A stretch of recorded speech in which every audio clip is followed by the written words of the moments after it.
Good news ಇದೀಗ LPG ಬೆಲೆಯಲ್ಲಿ ಭಾರಿ ಇಳಿಕೆ ಕಂಡು ಬಂದಿದ್ದು ಬೆಳ್ಳಂಬೆಳಗ್ಗೆ ಎಲ್ಪಿಜಿ ಗ್ರಾಹಕರ ಮುಖದಲ್ಲಿ ಸಂತಸ ಮೂಡಿಸಿದೆ. ಹೌದು, ಜುಲೈ ತಿಂಗಳು ಪ್ರಾರಂಭವಾಗಿದ್ದು ಮೊದಲ ದಿನವೇ ಅದರಲ್ಲಿಯೂ ಬೆಳ್ಳಂಬೆಳಗ್ಗೆಯೇ ದೇಶದ ಜನತೆಗೆ ಭರ್ಜರಿ ಗುಡ್ ನ್ಯೂಸ್ ಸಿಕ್ಕಿದೆ.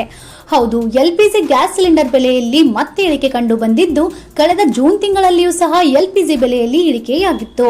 ಅದರಂತೆ ಈ ಬಾರಿಯೂ ಸಹ ಬೆಲೆ ಕಡಿಮೆ ಆಗಿದೆ. ಬನ್ನಿ ಹಾಗಿದ್ರೆ ಎಲ್ಪಿಜಿ ಬೆಲೆಯಲ್ಲಿ ಎಷ್ಟು ಇಳಿಕೆ ಆಗಿದೆ ಅನ್ನೋದನ್ನ ಈ ವಿಡಿಯೋದಲ್ಲಿ ನೋಡೋಣ. ಅದಕ್ಕಿಂತ ಮುಂಚೆ ನಿಮ್ಮ ಮನೆಯಲ್ಲಿಯೂ ಕೂಡ ಎಲ್ಪಿಜಿ ಗ್ಯಾಸ್ ಬಳಕೆ ಮಾಡುತ್ತಿದ್ದರೆ ಈಗಲೇ ಈ ವಿಡಿಯೋಗೆ ಲೈಕ್ ಮಾಡಿ ಹಾಗೂ ನಮ್ಮ ಚಾನೆಲ್ಗೆ ಸಬ್ಸ್ಕ್ರೈಬ್ ಮಾಡ್ಕೊಳ್ಳಿ. ಪಕ್ಕದಲ್ಲೇ ಬರುವ ಬೆಲ್ ಐಕಾನ್ ಕ್ಲಿಕ್ ಮಾಡಿ. ಹೌದು, ತೈಲ ಕಂಪನಿಗಳು ಎಂದಿನಂತೆ ತಿಂಗಳ ಮೊದಲ ದಿನದಲ್ಲಿ ಹೊಸ ದರಗಳನ್ನ ಬಿಡುಗಡೆ ಮಾಡುತ್ತವೆ.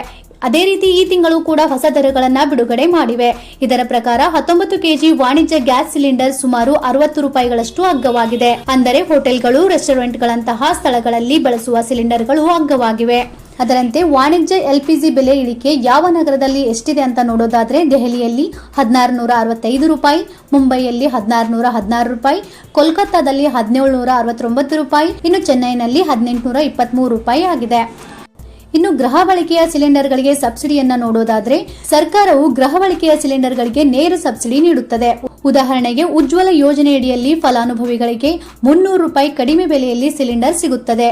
2025-26ರ ಬಜೆಟ್ನಲ್ಲಿ ಸರ್ಕಾರವು ಎಲ್ಪಿಜಿ ಸಬ್ಸಿಡಿಗಾಗಿ 11,100 ಕೋಟಿ ರೂಪಾಯಿಗಳನ್ನ ನಿಗದಿಪಡಿಸಿದೆ. ವಾಣಿಜ್ಯ ಸಿಲಿಂಡರ್ಗಳಿಗೆ ಯಾವುದೇ ಸಬ್ಸಿಡಿ ಇರೋದಿಲ್ಲ. ಇವುಗಳನ್ನ ಸಂಪೂರ್ಣವಾಗಿ ಮಾರುಕಟ್ಟೆ ಬೆಲೆಗೆ ಮಾರಾಟ ಮಾಡಲಾಗುತ್ತದೆ. ಆದರೆ ಈ ತಿಂಗಳು ಗೃಹ ಬಳಕೆಯ ಸಿಲಿಂಡರ್ಗಳಲ್ಲಿ ಯಾವುದೇ ರೀತಿಯ ಬದಲಾವಣೆ ಮಾಡಲಾಗಿಲ್ಲ. ನೋಡಿದ್ರಲ್ಲ ಎಲ್ಪಿಜಿ ಬೆಲೆಯಲ್ಲಿ ಎಷ್ಟು ಇಳಿಕೆಯಾಗಿದೆ ಅನ್ನೋದನ್ನ. ಈಗಲೇ ಈ ವಿಡಿಯೋನ ನಿಮ್ಮ ಸ್ನೇಹಿತರಿಗೆ ಹಾಗೂ ಸಂಬಂಧಿಕರಿಗೆ ಶೇರ್ ಮಾಡುವ ಮೂಲಕ ಅವರಿಗೂ ಈ ಮಾಹಿತಿಯನ್ನ ತಲುಪಿಸಿ. ಹಾಗಾಗಿ ಈ ವಿಡಿಯೋ ನಿಮಗೆ ಇಷ್ಟ ಆಗಿದ್ರೆ ಲೈಕ್ ಮಾಡಿ ಹಾಗೂ ಇನ್ನೂ ಇಂಥ ಹೆಚ್ಚಿನ ಮಾಹಿತಿ ಮತ್ತು ವಿಡಿಯೋಗಳಿಗಾಗಿ ತಪ್ಪದೆ ನಮ್ಮ ಚಾನೆಲ್ ಸಬ್ಸ್ಕ್ರೈಬ್ ಮಾಡ್ಕೊಳ್ಳಿ. Thank you for watching.